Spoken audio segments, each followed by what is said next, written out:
They found the evidence. Now, the government handler gave the worst possible advice. "Do not show us the critical files yet," she whispered into the burner phone. This is the operational security paradox. The fewer people who know, the safer you are. You hold the smoking gun, yet you must pretend it's just a water pistol. Why the delay? Because immediate exposure means immediate eradication. The second they know what you have, they know exactly where to hit. Your identity is protected by layers of plausible deniability. First, you must vet the handler. They might be compromised already. Breadcrumbs. This establishes credibility without revealing your final card. The waiting game is designed to frustrate the opposition's resources. If they panic and destroy everything preemptively, it confirms your story. Handler Rule 1.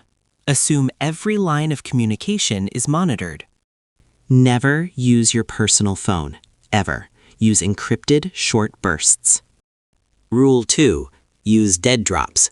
Physical exchange is harder to trace than digital.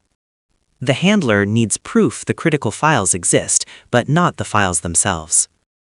This is proof of life for the evidence. Your insurance policy. The first release is always soft. Misdirection is crucial. Release data about their financial waste, not the human rights violations yet. The target investigates the source of the financial leak, missing the real threat. They are hunting a disgruntled accountant, not a spy with national secrets. Meanwhile, you are preparing the final evidence packet, the nuke. The handler helps create the narrative structure. It must be airtight. Every detail must confirm the context of the eventual critical reveal. The goal is not just exposure, but systemic change. Impact. If you release the nuke too early, the media gets overwhelmed and dismisses it. It becomes just another crazy conspiracy theory, lost in the noise. The drip feed method builds public interest in journalistic investment. Journalists commit resources once they see the smaller, verified leaks proven true. This establishes institutional trust before the final, undeniable hit. The opposition knows someone is leaking. They initiate lockdown protocols. Their priority: quarantine the internal network and audit all outgoing communication. You must remain entirely dormant during this period. Zero activity. They are watching for activity spikes, strange logins, or unscheduled downloads. If your file access pattern changes, you are instantly flagged as the source. The handler now uses the decoy leaks to bait their security team. They are sent on a wild goose chase, focusing on old projects and dead ends. This burns their operational resources and drains their time. Every day you wait means they spend thousands tracing ghosts. The critical evidence must be separated entirely from the whistleblower's life. No traceable path back to your devices, home, or physical location. You must create the perfect alibi for the moment of the critical leak. Travel to a location with high traffic and poor surveillance infrastructure. Release the next minor leak from that temporary, disposable location. The opposition wastes resources tracking the IP address to that location. But you are already gone, heading toward the final drop point. The ultimate safety measure: physical anonymity during the final relay. The handler has established the chain of custody for the nuke. It moves through several trusted, unconnected third parties. Each one only knows the identity of the person who gave them the package. The moment the nuke is deployed, the target organization goes nuclear. Every contact you ever had, every email, every receipt is now scrutinized. This is why the evidence was held back, to minimize the search radius. They are looking for the source of the initial leaks, not the core files. The core files revealing murder, fraud, or treason land simultaneously. The shock value is amplified because the groundwork was already laid. The handler's goal: make the evidence publicly available and non-retractable. Once it's mirrored globally, deletion is impossible. The truth is out. But the whistleblower is now the most hunted person on Earth. The OpSec paradox shifts. Survival is now based on total disappearance. Every move planned months in advance. Every emergency exit mapped. The money is stored in untraceable assets, crypto wallets, and physical gold. Never contact family or friends. Your association puts them in danger. You have to become a ghost, a non-person in the digital realm.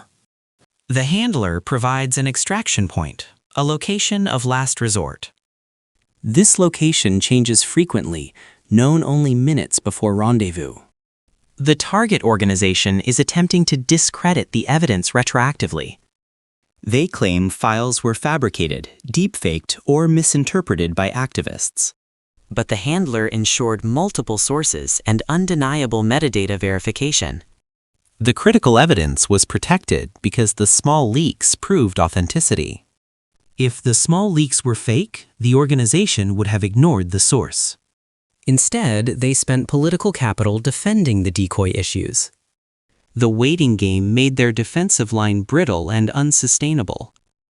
Now the nuke hits the fracture point, guaranteeing maximum collapse. Maintain complete radio silence now. You are now under maximum threat until the dust settles. Every vehicle registration, every toll tag, every credit card statement is traced. You only use cash, only travel regionally, and only by obscure routes. The handler is ensuring political momentum carries the story forward. The legal team prepares for the defense against defamation and espionage charges. This entire process hinges on trust built during the initial small risks. If the whistleblower had provided the nuke first, they would have been discarded. The organization would have found the leak, discredited the source, and survived. OpSec is the art of controlled damage, protecting the source above all else. They are hunting you in the digital world. You must live in the analog.